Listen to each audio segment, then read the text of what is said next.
అందరికీ నమస్కారం. నా పేరు Supriya, founder of Surakshitam Naturals. నేను నా క్వాలిఫికేషన్ వచ్చేసి D pharmacy and PG diploma in industrial biotechnology and MBA చేశాను. నేను ఒక మంచి కార్పొరేట్ దాంట్లో కూడా జాబ్ చేశాను. కానీ తర్వాత కుటుంబ పరిస్థితుల రీత్యా నేను పర్మాకల్చర్ నేర్చుకున్నాను. పర్మాకల్చర్ అంటే అందరికీ తెలుసు, ఆర్గానిక్ ఫార్మింగ్, న్యాచురల్. ఆ క్రమంలో నేను నేర్చుకున్న దాన్ని ఇంప్లిమెంటేషన్ చేస్తూ ఉన్న సమయంలో నాకు ఈ క్లీనర్స్ని చేంజ్ చేయాలని బాగా అర్థమైంది. ఆ క్లీనర్స్ని ఎలా చేంజ్ చేయాలనే దాని గురించి ఆలోచిస్తూ ఉంటే ఫస్ట్ నేను ట్రై చేసింది బయో ఎంజైమ్స్. బయో ఎంజైమ్స్ అనేది న్యాచురల్ క్లీనర్స్. అంతేకాకుండా ఇవి వాడిన తర్వాత ఇవి మనకి డ్రైనేజ్కి వెళ్ళిన తర్వాత డ్రైనేజ్ కూడా క్లీన్ అవుతూ ఉంటుందన్నమాట. అది మనకి ఎకోసిస్టమ్ కూడా హెల్ప్ అవుతుంది. అలా నేర్చుకునే క్రమంలో తయారు చేసినవే ఇది బయో ఎంజైమ్. ఈ బయో ఎంజైమ్ అనేది ఎలా తయారు చేస్తారో అనేది మీకు చెప్తాను, మీకు అర్థమవుతుందని అనుకుంటున్నాను. 3 parts of lemon peels, 1 part of బెల్లం, 10 parts ఆఫ్ వాటర్ కలిపి ఇది 3 months ఫర్మెంటేషన్ చేస్తే బయో ఎంజైమ్ అనేది తయారవుతుంది. ఇలా తయారైన తర్వాత వచ్చిన లిక్విడ్నే ఇది ఫ్లోర్ క్లీనర్. ఈ బయో ఎంజైమ్స్తో తయారు చేసిన ఫ్లోర్ క్లీనర్. దీంట్లో ఎటువంటి ప్రిజర్వేటివ్స్, సర్ఫెక్టెంట్స్ ఇలాంటివి ఏమీ కలపలేదు. Pure bio enzyme. దీన్ని ఫ్లోర్ క్లీనర్గా వాడుకోవచ్చు, మీరు మల్టీపర్పస్గా కూడా వాడుకోవచ్చు.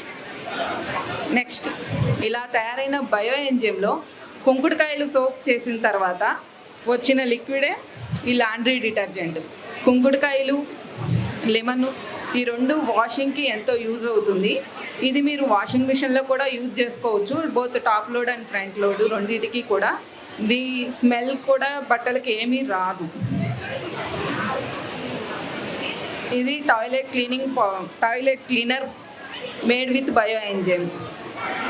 ఇది బయో ఎంజైమ్ తయారైన తర్వాత లాస్ట్లో వచ్చే పల్పుతో తయారు చేసింది ఈ టాయిలెట్ క్లీనింగ్ లిక్విడ్. అంతేకాకుండా డిష్ వాషింగ్ లిక్విడ్. ఇది డిష్ వాషింగ్ లిక్విడ్. ఇది ఫోమ్ వస్తుంది. ఇది కూడా న్యాచురల్ ఇంగ్రీడియంట్స్తో తయారు చేసింది. ఇంతేకాకుండా డిష్ వాషింగ్ లిక్విడ్లోనే మీరు ఎవరికి అనుకూలంగా ఉంటే, ఏది అనుకూలంగా ఉంటే అదే వాడుకోవచ్చు. వాటితో తయారైందే డిష్ వాష్ పౌడరు. ఇంకొకటి డిష్ సోపు. ఇదేంటంటే గోమయ పసుపంతో తయారు చేసిన కేక్ లాంటిది అనమాట. ఇది మనం న్యాచురల్గా సోప్ అనేది, డిష్ సోప్ అనేది ఎలా వాడతామో అలాగే వాడుకోవడానికి వీలవుతుంది. ఇంకొకటి న్యాచురల్ పీతాంబరి. ఇది న్యాచురల్ పీతాంబరి. ఇది అనేది లెమన్ పౌడరు, బూడిద, కుంకుడుకాయ పొడి, నీమ్ పౌడర్ వీటితో తయారు చేసినవి. ఇది రాగి, ఇత్తడి వీటిని తోముకోవడానికి బాగా యూజ్ అవుతుంది. ఇంకొకటి, మాకు దగ్గర ఏ క్లీనర్స్ అయినా మీ యూసేజ్కి అనుగుణంగా మీరు వాడటానికి అనుకూలంగా ఉండేలాగా, అంతేకాకుండా ప్రైస్ విషయంలో రీజనబుల్ ప్రైస్తో తయారు చేయడమే లక్ష్యంగా పెట్టుకొని నేను చేశాను. ఇవన్నీ తక్కువ కాస్ట్లోనే దొరుకుతాయి. అంటే ఆర్గానిక్ కదా, న్యాచురల్ కదా, ఎంతో ఎక్కువ కాస్ట్ అని అనుకుంటారు. కాస్ట్ అనేది ఇక్కడ లిమిట్ కాదు. అంత ప్రైసెస్ అనేది హైగా లేవు. ఎందుకంటే తక్కువ రేటు ఉంటే అందరికీ అందుబాటులోకి రావాలి అనే ఉద్దేశంతో నేను తక్కువగా అందరికి వెళ్తే అందరూ యూసేజ్ చేస్తారన్న ఉద్దేశంతో ఈ ప్రోడక్ట్స్ అనేది తయారు చేయడం జరిగింది. మీకు ఎవరికన్నా ఈ బయో ఎంజైమ్ బేస్డ్ ప్రోడక్ట్స్ కానీ, న్యాచురల్ ప్రోడక్ట్, ఇవన్నీ ప్రోడక్ట్స్, క్లీనర్కి సంబంధించిన ప్రోడక్ట్స్ మీకు ఎవరికన్నా కావాలంటే నన్ను కాంటాక్ట్ అవ్వండి. సురక్షితం న్యాచురల్స్. Contact number 7416394594. ఇవి క్లీనర్స్కి సంబంధించినవి. Thank you. అందరికీ నమస్కారం. సురక్షితం న్యాచురల్స్ అంటే ఈ ప్రొడక్ట్స్ అన్నీ కూడా న్యాచురల్ ఇంగ్రీడియంట్స్తో, అంటే 28 రోజుల్లో మ్యాక్సిమం భూమిలో కలిసిపోతూ ఉంటాయి. ఈ భూమిలో కలిసిపోవటం వల్ల భూమి అనేది కలుషితం కాకుండా మనకి పర్యావరణానికి మేలు చేసిన వాళ్ళం అవుతాం.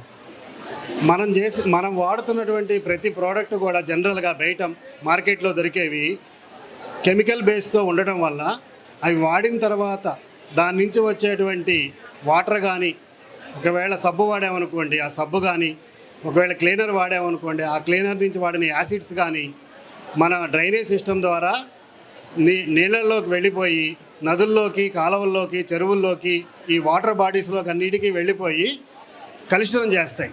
అవి మళ్ళీ పంట పొలాల ద్వారా మళ్ళీ మనకే వస్తాయి. పంట పొలాలకు వెళ్తాయి, పంట పొలాల్లోంచి ఆకుల్లో నుంచి మళ్ళీ విత్తనాల్లోకి వెళ్తాయి. ఆ విత్తనాల్లోంచి మళ్ళీ మనమే తింటాం వాటన్నిటిని.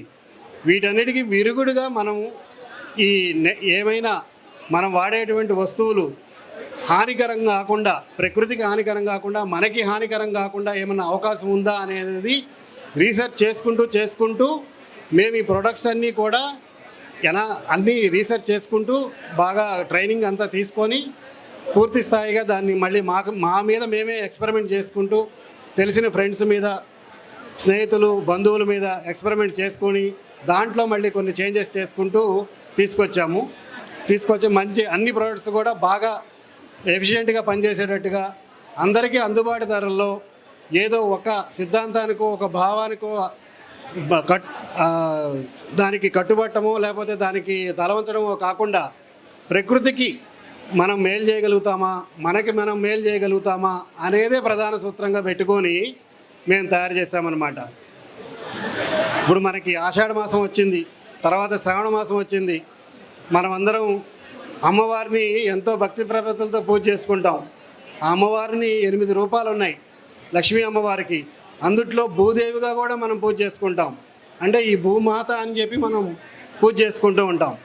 అలా పూజ చేసుకున్నటువంటి ఆ భూమాతకి మనం ప్రతిరోజు మనం ఏం చేస్తున్నాం, ప్రతిరోజు మనము చేసేటువంటి మన వాషింగ్ కానీ, క్లీనింగ్ కానీ, తర్వాత మనం బట్టలు కానీ, ఈ తయారు చేసుకునే వాటి ద్వారా మనము ఆ భూమాతకి ఏం అందిస్తున్నాం అనేది ఒకసారి మనం ఆలోచించుకోవాలి. ఆ భూమాతకి మనము హాని చేసే పదార్థాలని ఇస్తున్నామా, లేదా ఆ భూమాతకి హాని చేయనటువంటి పదార్థాలు ఇస్తున్నామా అనేది ఒకసారి ఆలోచించుకోవాలి. కేవలం గుడిలోకి వెళ్ళి పూజ చేసి అక్కడ అమ్మవారిని ప్రత్యక్షం చేసుకోనో లేదా ప్రసన్నం చేసుకుంటేనే పుణ్యం వస్తుంది అనుకోవడం పొరపాటు. ఎవరైతే ఈ నేచురల్ ప్రొడక్ట్స్ వాడుతూ భూమికి, ప్రకృతికి హానికరం కాకుండా వాళ్ళ జీవిత విధానాన్ని మార్చుకుంటారో వాళ్ళు నిజంగా ఆ భూమాతకి సేవ చేసినట్లు లెక్క. ఈ విషయాన్ని గుర్తుపెట్టుకొని ఎవరికి వాళ్ళం మనం జీవితంలో, మన రోజువారీ దైనందిక కార్యక్రమాల్లో, మనం వాడే వస్తువుల్లో, మనం చేసే వ్యవహారంలో భూమికి హాని కలగకుండా ఎంతవరకు చేస్తున్నాం అనేది ఆలోచించుకొని ముందుకు వెళ్తూ ఉంటే దానికి తగినటువంటి వేదిక మనకి ఇక్కడ ఏర్పరిచారు. ఈ వేదికలో మనకి అనేక మంది ఉత్పత్తిదారులు వచ్చి భూమికి హానికరం కానటువంటి అనేక వస్తువుల్ని, సర్వీసెస్ని మనకి ఇస్తున్నారు. కాబట్టి వాటిని వినియోగించవలసిందిగా కోరుచున్నాం. Thank you all. మరిన్ని అప్డేట్స్ కోసం బ్యాక్ టు రూట్స్ యూట్యూబ్ ఛానల్ని సబ్స్క్రైబ్ చేసుకోండి.